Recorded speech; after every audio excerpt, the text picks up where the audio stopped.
جی ناظرین، بریک کے بعد آپ کو خوش آمدید کہتے ہیں۔ خبر یہ ہے کہ امیر بانی تنظیم اسلامی جناب ڈاکٹر اسرار صاحب کے جو دروس ہیں جو آپ سوشل میڈیا پہ دیکھتے ہیں، خاص طور پہ یوٹیوب پہ، گزشتہ کچھ عرصے سے اس پر پابندی لگا دی گئی ہے۔ کیا اثر استعمال کیا گیا اور وجوہات کیا ہیں، اس پر ہمیں جوائن کیا ہے امیر تنظیم اسلامی جناب شجاع الدین شیخ صاحب نے۔ السلام علیکم شیخ صاحب۔ وعلیکم السلام۔ شیخ صاحب بتائیے گا معاملہ کیا ہوا، کیا وجوہات ہے؟ بہت لاکھوں کی تعداد میں بلکہ کروڑوں کی تعداد میں دنیا بھر میں جو لوگ ہیں وہ ڈاکٹر اسرار صاحب کے ان دروس سے مستفیض ہوتے ہیں، رہنمائی حاصل کرتے ہیں۔ آخر اس میں ایسی کیا بات ہو گئی کہ یوٹیوب کو ناگوار گزر گیا اور پابندی لگا دی گئی اور چینل جو ہے وہ غائب ہو گیا اب سوشل میڈیا سے؟ کیا وجوہات ہیں؟ بسم اللہ الرحمن الرحیم۔ عثمان صاحب جزاک اللہ خیر، اور یہ صاحب کو بھی میرا سلام۔ اور جیسے کہ آپ نے فرمایا کہ یہ کیا ہو گیا ہے، ماہ رمضان سے جسٹ ایک دن پہلے 2 اپریل کو یوٹیوب نے ڈاکٹر اسرار صاحب رحمۃ اللہ علیہ کا جو آفیشیل یوٹیوب چینل تھا اس کو ٹرمینیٹ کیا ہے۔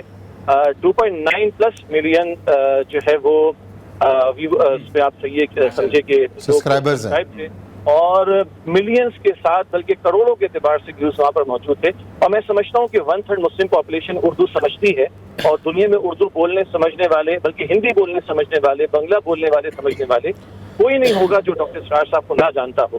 اور آپ ٹائمنگ کو دیکھیے کہ ماہ رمضان جو کہ نزول قرآن کا مہینہ ہے، اور ڈاکٹر اسرار صاحب رحمۃ اللہ علیہ کے دروس قرآن اس دور میں اللہ تعالیٰ نے ان کو بڑا قبول فرمایا۔ اچھا، پلی لی گئی ہے کہ جناب ان کی گفتگو میں ہیٹ اسپیچ کا کانسیپٹ سامنے آتا ہے، اور اس سے جو ہے وہ انسپریشن لے کر وہ ایک یہودی عبادت گاہ پہ ٹیکسس میں کسی مسلمان بندے نے جو ہے وہ اٹیک کیا تھا، اور یہ اور وہ۔ سوچنے کی بات یہ ہے، آج ہم 2022 میں بیٹھے ہیں، چینل تقریباً 2012 سے آپریٹو ہے، اور تب سے اب تک 4000+ ویڈیوز اپلوڈڈ ہیں۔ ان کو آج سمجھ آ رہی ہے کہ ہیٹ اسپیچ کا کوئی معاملہ ہوا۔ پھر قرآن کا بیان معروف ہے ڈاکٹر اسرار صاحب رحمۃ اللہ علیہ کا، قرآن و حدیث کا بیان، اور نو ڈاؤٹ کہ وہ مستقبل کی پیشن گوئیوں کا بھی ذکر فرماتے تھے، کہیں ایک پوری بھی ہوتی تھی سامنے آ رہی، اور ہسٹوریکل بیک گراؤنڈ وہ بہت سارا بیان کرتے تھے۔ اب اگر اس تناظر میں گفتگو ہو، اور بہرحال یہود کے جن کو قرآن بھی کہتا ہے کہ وہ اہل ایمان کے دشمن نمبر 1 ہیں، اور اس وقت اسرائیل جو کچھ کر رہا ہے مسلمانان فلسطین کے ساتھ، جو ظلم و ستم برپا ہے، اس ظلم کے خلاف اگر آواز شیخ صاحب جو پلی لی گئی ہے وہ تو یہ لی گئی ہے کہ ٹیکسس کا جو بندہ تھا وہ ڈاکٹر صاحب کی قسط وہ دیکھتا تھا جس نے سینگاگ میں یرغمال بنایا تھا۔ اب یہ اتنی جو فلمیں دیکھ دیکھ کے لوگ قتل کرنے چلتے ہیں، تو کیا ہالی ووڈ بند کر دیا جائے، کیا بالی ووڈ بند کر دیا جائے؟ یہ پورے کا پورا جو ہے، جی ہاں جی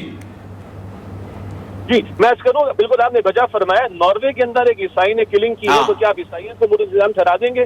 جناب نیوزی لینڈ کے اندر 52 مسلمانوں کو شہید کر دیا ایک آسٹریلین نے، تو آپ پوری آسٹریلین حکومت کو مورد الزام ٹھہرا دیں گے؟ تو آپ نے بجا فرمایا کہ ساری اس طرح کی تھرل اور ایکشن کی موویز کو دیکھ کر جو کچھ دنیا میں آج ہو رہا ہے، PUBG کے گیم کو دیکھ کر جو کچھ کیا جا رہا ہے، تو کیا اس کی بنیاد پر 17 پابندی لگا دیں گے؟ بھی نتھنگ بٹ اسلاموفوبیا ہے، اور اسلام دشمنی میں جو لوگ مبتلا ہیں اور جو چاہتے ہیں کہ باطل کی سرپرستی کریں، ان کو یہ حق کا بیان کبھی بھی جو ہے وہ ہضم نہیں ہو سکتا۔ شیخ صاحب آپ نے یوٹیوب کے ایڈمنسٹریشن سے رابطہ کیا تو کوئی جواب ان کا آیا اس معاملے کے اندر؟ جی ابھی کوئی جواب نہیں، بلکہ اور یہ صاحب ہم سب ڈاکٹر اسرار صاحب سے محبت کرتے ہیں، لوگ اپنے اپنے طور پر انہوں نے یوٹیوب کو لکھا بھی ہے۔ اور مجھے خوشی ہوئی کہ آج ایک نیوز میری نظر سے گزری ہے ہمارے اخبارات میں کہ PTA نے بھی یوٹیوب سے کہا ہے کہ آپ اس کو ریسٹور کریں، تو یہ میں سمجھتی ہوں پازیٹیو بات ہے۔ اور ہم سمجھتے ہیں کہ جتنے بھی قرآن حکیم سے محبت رکھنے والے ہیں، ڈاکٹر اسرار صاحب سے محبت رکھنے والے، وہ اس بات کو آگے بڑھائیں۔ اور دیکھیے جو دین کا درد رکھنے والے ان سب کو آواز بلند کرنی چاہیے، ورنہ کل تو یہ معاذ اللہ قرآن پاک کی بنیاد پر بھی جو ہے وہ الزام لگا کر قرآن پاک کو ٹرمینیٹ کرنے کی باتیں کرنا شروع کر دیں گے۔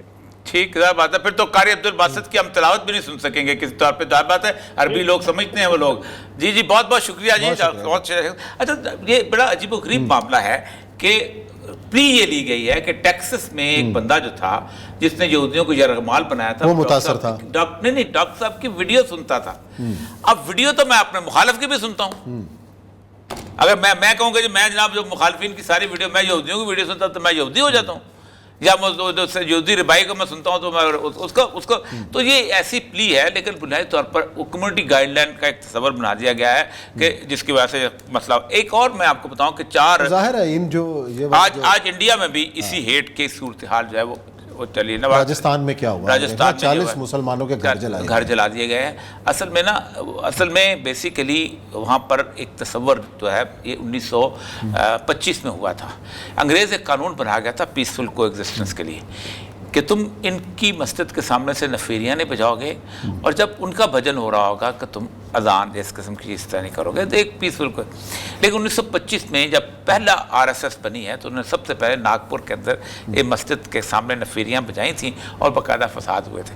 یہ وہ ٹریڈیشن ہے جو چلی آ رہی ہے اور یہی وجہ ہے کہ آج مسلمان جو ہے وہ اس قابل نہیں ہے کہ اپنی عزت کے ساتھ زندگی گزار سکے. یعنی اللہ تعالیٰ ان کے حال پہ رحم کرے, انہیں محفوظ رکھے. اور اسی نوٹ کے ساتھ اپنا پروگرام ختم کرتے ہیں. کل انشاءاللہ پھر ملاقات کریں گے نئے موضوعات کے ساتھ. اپنا خیال رکھیے گا. اللہ حافظ.